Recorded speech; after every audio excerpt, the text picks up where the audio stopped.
Aloha everyone, welcome back with Brian. Thank you guys so much for tuning into this amazing channel. I hope you guys having a great, wonderful day and wonderful week.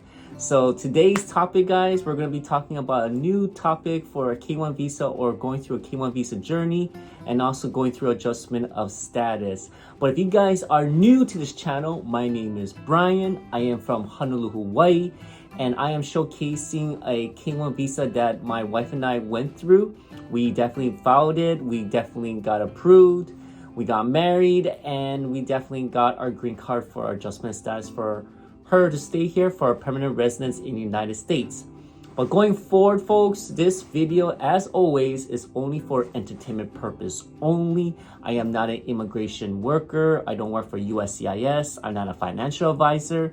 So all this video is just to give you guys more updates from what I researched. I know a few people from immigration services that I can provide this to you folks going forward and to help your guys' journey well and to be approved. So anyway, guys, this video is going to be an important topic. It's going to be the minimum required income when it comes to your poverty guidelines.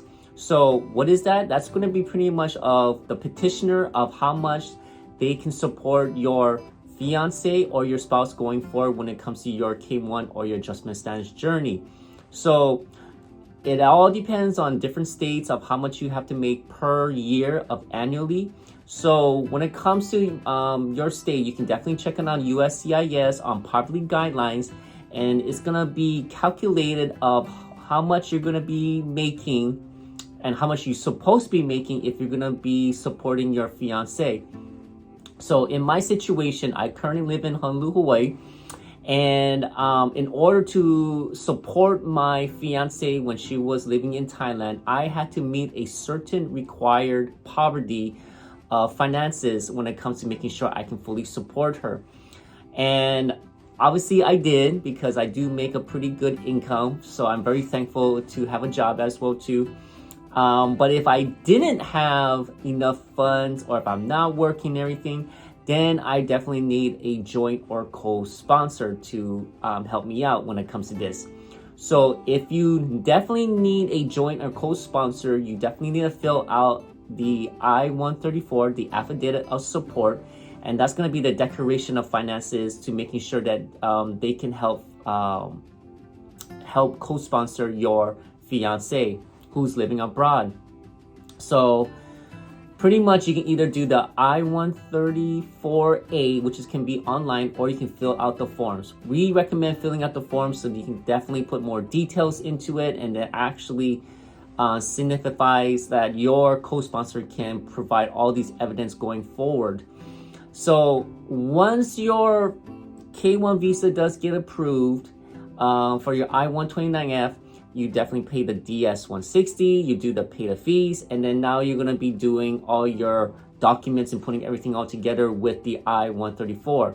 So your co-sponsor definitely needs to provide every certain finance evidence when it comes to like banking statements, pay stubs, or the person's retired, do they get pension, do they get social security, anything that relates to investments, they need to provide all of that as well too. And they got to make sure that you're providing up to 100% when it comes to the poverty guidelines.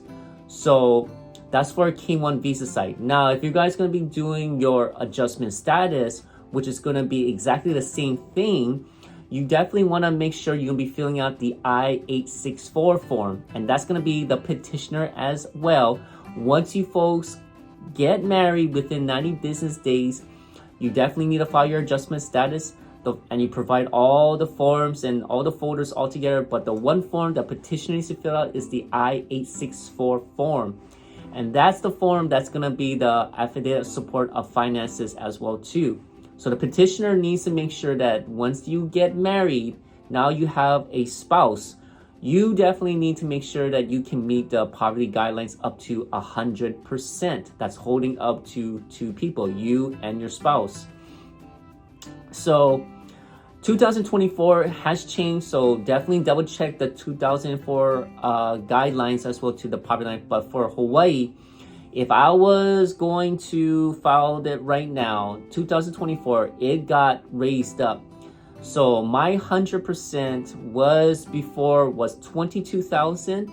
Now in 2024, it went up to 24 to 25,000 per year if I was working to make annually. Now, if whatsoever I couldn't financially support my spouse, or if I couldn't support my wife, I definitely need to have a joint or co-sponsor. That could be a family relative, it can definitely be a friend, it can be a co-worker or whoever you know that knows you pretty well, and they have to be a US citizen. Now that co-sponsor and that joint definitely needs to make sure one is obviously a US citizen, and then two is that they need to make sure they can provide up to 125% of financially helping your fiance, or actually your spouse, sorry. So it all depends whichever state you're going to be living, but it definitely gets the bar raised up to making sure that that co-sponsor and joint can actually fully support your spouse. So it's a little bit pricey, but as long as they provide all the significant evidence, all the finances, then it should go really well. But just want to let you know that's how the poverty guideline, because USCIS doesn't joke around when it comes to finances. They want to make sure that if you're bringing your fiance or anyone that's coming from another different country coming to the US, they want to make sure that you, the petitioner, can fully help and support that person going forward. And this is going to be the person you're going to be living with, being married to, and this is like they're going to be watching you for like the next 10 years. So you definitely make sure that you have a job as well too, and actually fully support your fiance or spouse going forward. So I just want to give you guys a short video of how this actually works. And if you guys are going through this, make sure you guys fill out every forms correctly, date it, sign it. Make sure that every evidence is correct. Make sure you got every tax transcripts, finances, statements, investments, property forms, anything that can be related to as evidence to the affidavit of support. So I hope this actually makes sense to you guys. I hope this gives you a little bit more update and more significant way that if this actually helps you. And I hope that I can definitely make more videos to actually bring you forward, and so that way you guys can actually pass through to your K1 visa. But that's pretty much about it, guys. I just want to talk about the poverty guidelines, and I hope this actually helps out and make you guys understand what it actually means, and then how it actually affects when it comes to your approval from the USCIS.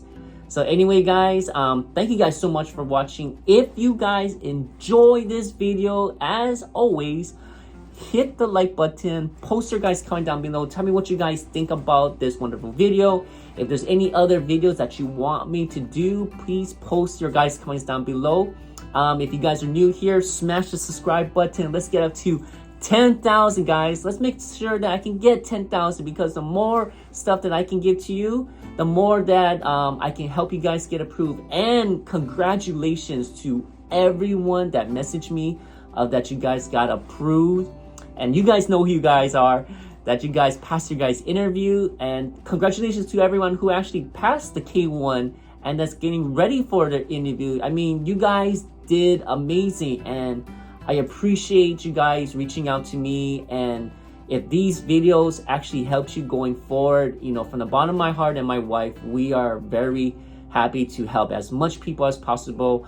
And it's very fortunate to see so many people trusting my videos, so then that way I can shed some great light to you. And then who knows, maybe this video can help other people going forward. And if you want to pass on their information from what you learned, great. That's the whole point, right? We all want to get approved, and we all want to make sure that everything goes well. So congratulations to everyone, and I'm always going to be here for you guys. You guys can always message me on Instagram. You guys can post your guys' comment.